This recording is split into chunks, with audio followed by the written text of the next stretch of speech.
Hello everyone, today we will begin with the mechanisms of organic reactions. Okay, so first we will see the basic terms and concepts which are involving into the mechanism or any organic reactions. Okay, so first concept is the covalent bond fission.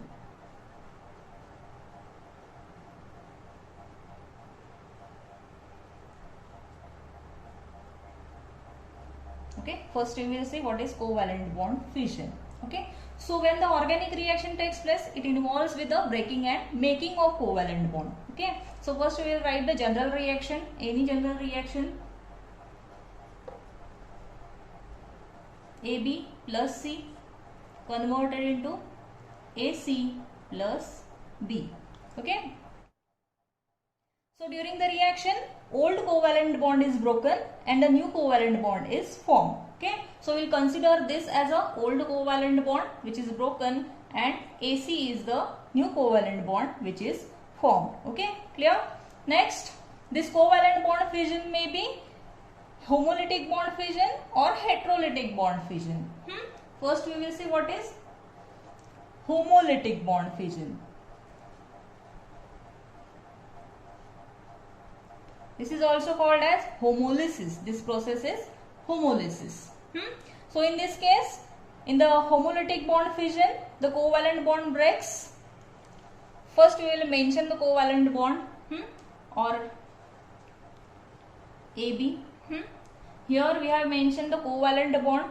Now here we will mention electron pair.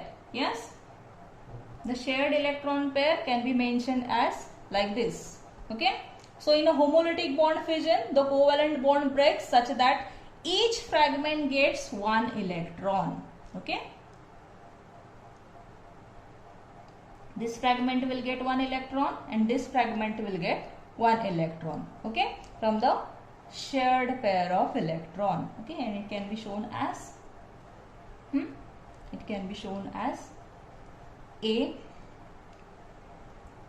with a one electron and B with the one electron, and these are known as free radicals.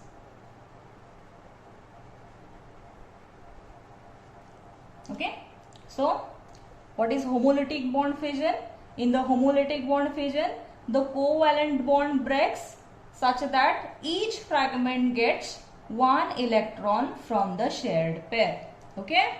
And this transfer of electron is shown with this arrow. This arrow is called as fish hook arrow. This is fish hook arrow. Clear? Let's take one example. Suppose say chlorine.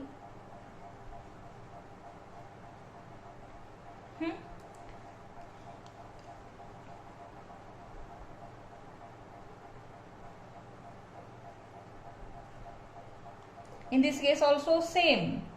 Each fragment will get one electron from the shared pair of electron. And formation of free radical will take place. Clear? The next type of bond fission is heterolytic bond fission. It is also known as heterolysis. Now in the heterolytic bond fission, the covalent bond breaks such that one of the fragment gets both the electrons. First we will mention this same AB with a electron pair. Okay. Now in this case, the covalent bond breaks such that the one of the fragment gets both the electrons. Okay. Now transfer this both the electrons to B. Next, by transferring electrons to B, B will be converted into negatively charged ion with the electrons, and next A, by losing the electrons, will be converted into positively charged ion. Okay. So in this case, ions are formed. In the homolysis, free radicals are formed. Okay. Now consider these electrons transferred to E. Now consider this case also. In this case what will happen? Now here A will be the negatively charged ion with the electrons and B will be the positively charged ion. Okay, clear? So in this case what will happen? Ions are formed. And in the heterolytic bond fission, one of the fragment gets both the electron. Okay, let's take one example. Suppose CH3Br. Now in this case, negatively charged or this electron pair will be shifted to or transferred to bromine. So by shifting of electron pair, it is converted into CH3 positive ion plus bromine negative ion. Okay, clear? Now see what is the difference between homolysis and heterolysis. Here see how the electron transfer takes place. Each fragment gets one electron. And now in this case, one of the fragment gets both the electrons. Here free radicals are formed and here ions are formed. See, the electron transfer is represented as by the fish hook arrow. See in this case how the electron transfer is shown. It is shown by double barred arrows. It is double barred arrow. Yes, clear? Next concept is transition state and intermediates. Yes, so most of the organic reaction takes place in one step or two step. So first we will study the one step reaction. One step reaction. So in a one step reaction, the reactants first change into the transition states. We'll consider this. Reactants, these reactants are first converted into transition state and then these are converted into products. Okay, so this transition state is a unstable combination of these reactants and which do not have any definite molecular structure. Okay, let's take one example. For example, the hydrolysis of methyl bromide that we have seen earlier also. First methyl bromide is methyl bromide. The reaction is hydrolysis of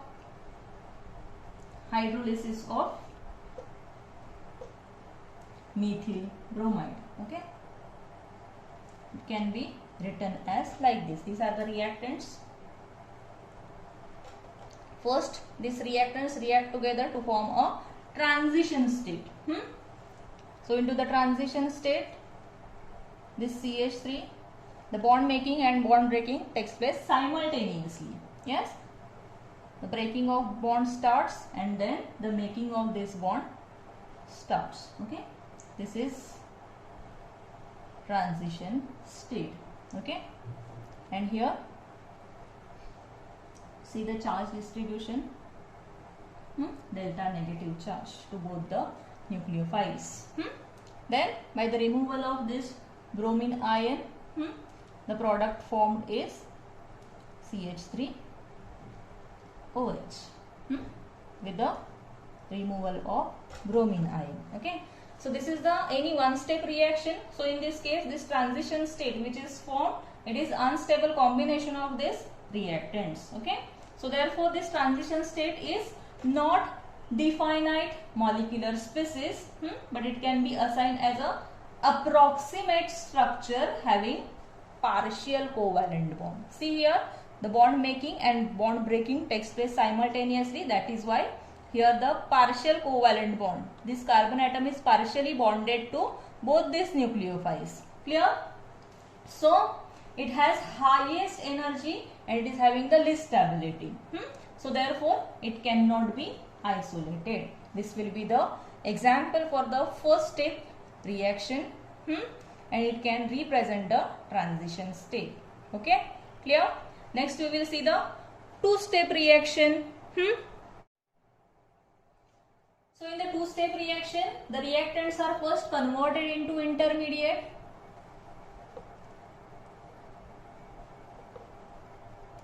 Reactants are converted into intermediate through the transition state. Now we'll consider this transition as a state as a first transition state. Okay, so the reactants are converted into intermediate through the transition state.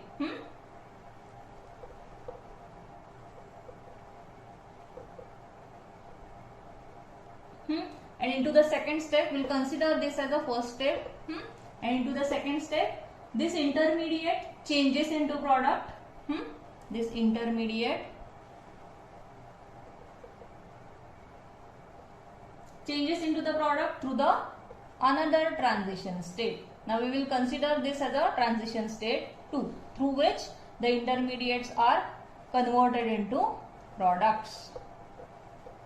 Okay, let's take one example, that is the hydrolysis of tertiary butyl bromide. Okay, tertiary butyl bromide is CH3 thrice CBr. This is the example of hydrolysis of tertiary butyl bromide. Okay, so in this case, what will happen first? Through the transition state, it will be converted into intermediate first. Means first the breaking of this CBr bond will takes place. Okay, so into the transition state, this breaking of CBr bond forms. Okay, and it can be shown as CH3 thrice C. See, the breaking of this bond starts into the transition state, and consider this as a transition state 1. Charge distribution delta positive and delta negative. Yes, and this intermediate is this transition state is next converted into the intermediate, and intermediate formed is carbocation. This is the carbocation with CH3 thrice. Okay, with the removal of bromine negative ion. Okay, so this is the first step. So into the second step, this intermediate is converted into product. Consider the second step. This carbocation, attack of nucleophile takes place here. OH negative ion. So similarly, formation of this COH bond will take place into the transition state 2. It can be mentioned as CH3 thrice C OH. Okay, this will be the transition state 2. Okay, once again we'll mention the partial charges. Okay, next this intermediate is converted into product, and product formed will be COH bond will form. Okay, so in this case, into the two-step reaction, first the reaction is converted into intermediate through the transition state 1, and then this intermediate will be converted into product through the transition state 2 into the step 2. Okay, now this intermediate formed is a short-lived. It may be charged species or it may be uncharged species. Okay, and it is having a definite molecular structure and shape. Okay, see here we have written the structures. Okay, so this intermediate has slightly less energy than the transition state. This intermediate form, it is having less energy than the transition state. Okay, so therefore it is relatively more stable than the transition state. Okay, so intermediate can exist for a longer time than the transition state, and in some cases these intermediates can also be isolated under the special conditions. Now intermediate may be carbocations, carbanions. In this case, see, the intermediate formed is a carbocation. Yes, clear? So this is the example for the second step mechanism or second step reaction. Here we have studied the transition state and intermediate. Yes, clear? Now the relative energies of all the species in the reaction can be understood by the energy profile diagram. That energy profile diagram we have seen earlier also. Yes. So in the energy profile diagram, the difference in the energies of transition state and reactant. Difference between the transition state and reactant, energy difference between these two is called as energy of activation. And if the energy of activation is less, then the reaction takes place at a faster rate. Okay. Also we can find out the heat of reaction. How can we find out heat of reaction? That is the energy difference between the reactants and products. Okay. Clear? So in this way we have studied first step mechanism and second step mechanism, and the concepts are transition states and intermediate. Clear?